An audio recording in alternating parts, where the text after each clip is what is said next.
Hey there, ladies and gents. Redemption Plays here, back with another brand new video.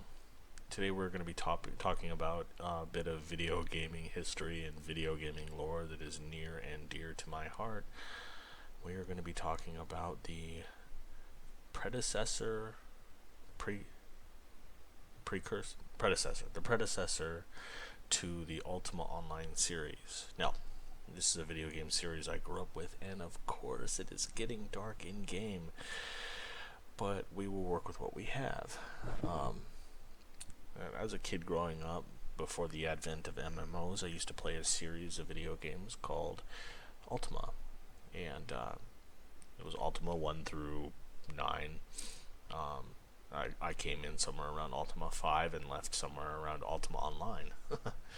But after 9, they released Lord British in conjunction with Origin Studios, released a video game known as Ultima Online. It was one of the first true graphics-based MMOs. Came out just before EverQuest, and was followed by games such as World of Warcraft and the slurry of other theme park MMOs that attempted to imitate it. Well, about a year and a half, 2 years ago, Lord British released a statement saying that he was going to build a new video game, a new MMO, like Ultima Online, but much, much better. And jump cut. Yeah, it was getting a bit dark there, so I figured I would wait until it became daylight again.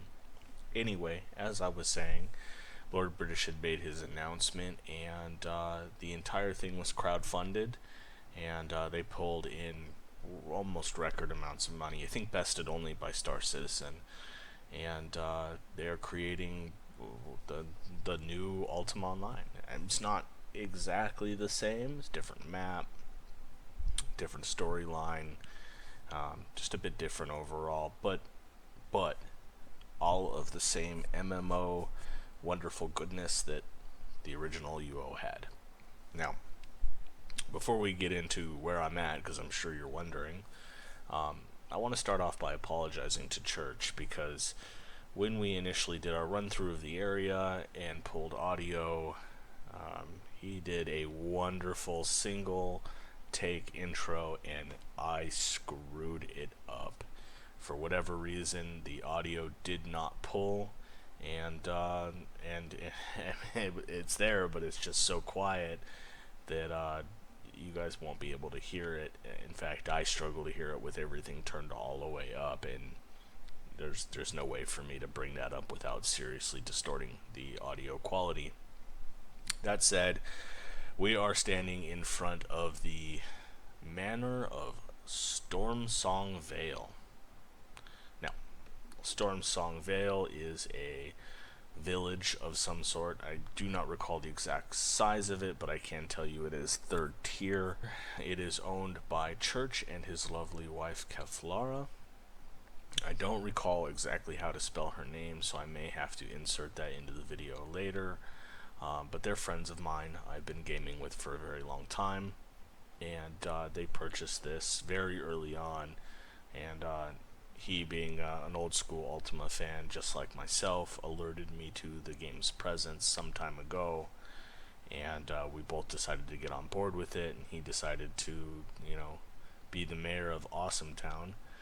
But to get into a little bit of discussion about what StormSong Vale is, this is a light, casual RP community with the intention of being heavy into crafting and holding some events, and being mostly open to the public. So, with the exception of certain parcels. So, the vast majority of it, however, will be open to the public. There will be flyers handed out all over game after the last wipe, which is in July, possibly late July, presuming they don't push it back at all. And yeah, so I think it's going to be an awesome place. This is where I'm going to spend a lot of my time, and it's the direction that the channel and the channel's main subject of videos, or main body of videos. Now, I will do stuff on other games as well, but the main body of videos will be here for this.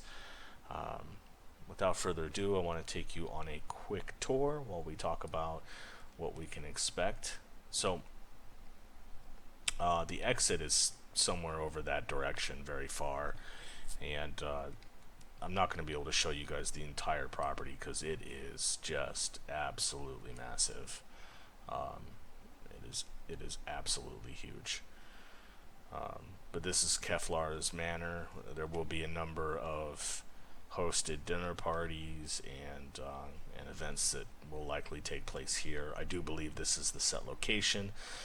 And here we are overlooking StormSong Vale. Now, what's special about this town is that because they patroned in so early on, and to such a large degree, the actual name of this town shows up on the player map.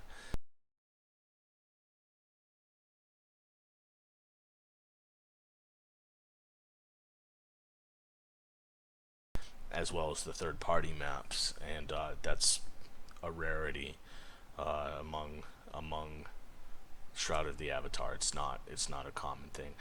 I did do another video about the game on my old channel, which has been converted for different uses. I may port it over later on down the road, but for now it's going to stay where it's at. I will probably provide a link in the description below.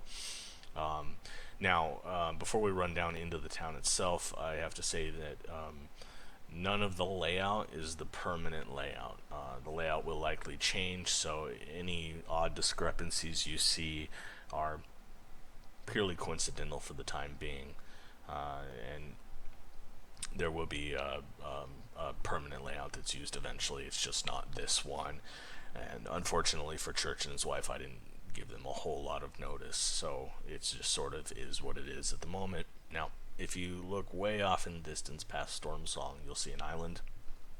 That is also part of this area, and it extends all the way at least to the next ridgeline, if not into it. And in this direction, there is a river that eventually turns into a lake that is also part of the property. So, yeah, and it extends all the way to the mountain over there in this direction. So it's huge property, with many plots of all varying sizes. So,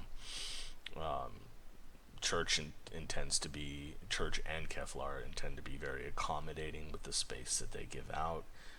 Much of it will be open to the public. Both are very reasonable people. I've been playing with them for a very long time.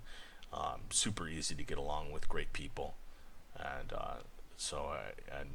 I'm pretty particular about the kind of people I hang out normally with, so I think you guys will find that they're pretty awesome. Anywho, I'll go ahead and sprint. Like I was saying, this is a huge property.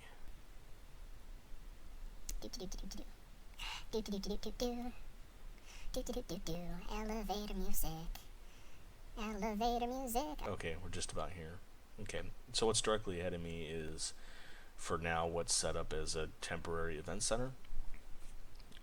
There will be something, or a facsimile of this, once we go live in July, and this space will be open to members, non-members, residents, non-residents, and just basically anybody who's interested in running an event here will be able to work out some sort of a scenario with Church or Keflara, or even possibly myself. I have no idea how much they'll want me to be involved, but I'm certainly willing to help wherever I can. I believe this building here, yes, this building here, which is right now a stable, will eventually become my property. So I'll be living right next to the event center. It won't be a barn when that time comes, but yeah. But basically this whole area of the ring and these tents are going to be the event center. Of course, we have the cursory lighthouse, so we don't have ships crashing into shore. The island right now is currently, the occupant is a military veteran who is getting ready to deploy again. Hopefully he'll be joining us when he gets back again. And then of course we have the town. I mean, as you can see, the pavers aren't done and stuff like that, but it's, like I said, it won't be like this. The layout will be very professional when the time comes. And then we travel into the town square, and we have the town square water fountain and the community crafting area. There will be something along these lines as well, provided and open to the public, open to the general public once we go live. And yeah, and a number of row houses, shops, and PC vendors will be doing lots and lots of crafting. I want to take you guys down over this way. When I did the run through with church, we didn't really get to see. I'm actually really excited about this game. It's bringing out a lot of the video game nostalgia. As a young kid, I used to get up a couple hours early before school just to play a bit of Ultima Online. And you can't really get any closer to it than this. I mean, this is like the new Ultima Online. I mean, it's super awesome. So I won't take you all the way over there, but I want to go this other direction.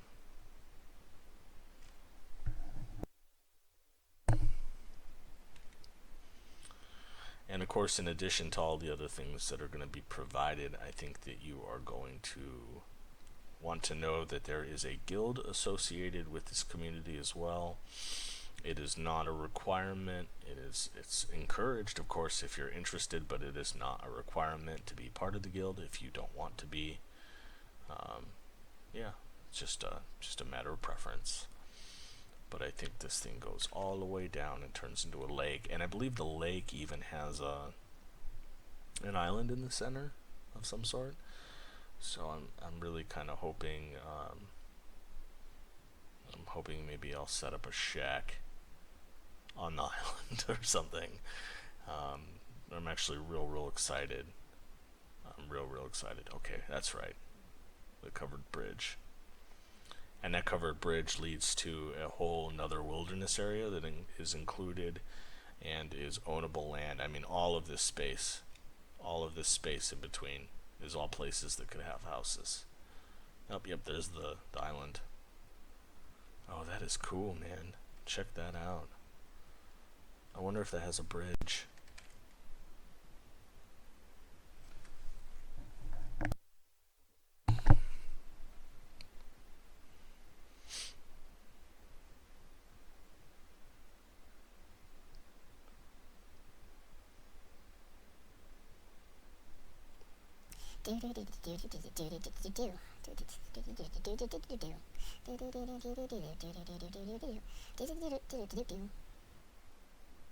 Let's see what we have over here.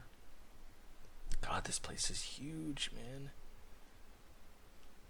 Yeah, when the time comes, you're gonna have to have a freaking horse, just to get across the town. It is massive. Oh yeah, so that's one of the other things too that needs to be mentioned is that being that this is up in the north.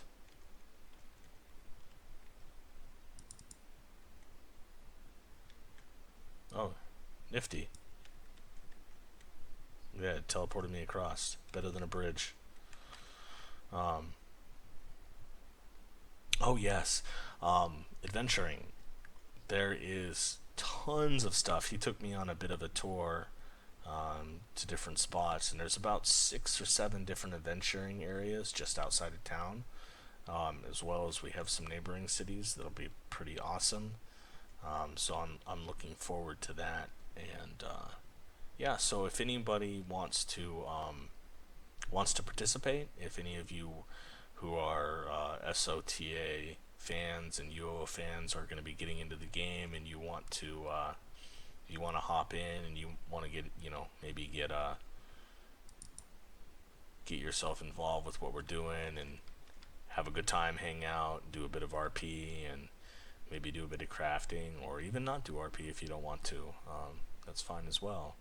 But if any of you are interested, you can get involved one of 3 ways. You can contact me via the comment section. You can contact me via YouTube message, which is not very good, so just be aware that it may take me a while to even know it's there, if I even notice it, because it does this thing where it's just YouTube messaging service is bad. It's not very good. Another way you can do it is by contacting Church or Kevlar in game. They are around often. I think they're logged in. I haven't been in a lot because I want to save most of the game for when it goes live. But but they're in daily, kind of mucking around, learning the game, and they're going to be basically guiding me through learning it, because there's a lot of content here to wrap your head around. So I'm actually really, really looking forward to it. If you're looking forward to it, talk to me about it. If you want to get involved, talk to me about it. I can put you in touch. Yeah, it'll be super cool, man. So just let me know. Anyway, if you enjoy the video as much as I do, like, comment, subscribe, blah blah blah. You guys have a fantastic day, and stay tuned for more, because I think we have a Black Desert Online video coming up soon, as soon as I cut it all together. Alright guys, have a good one.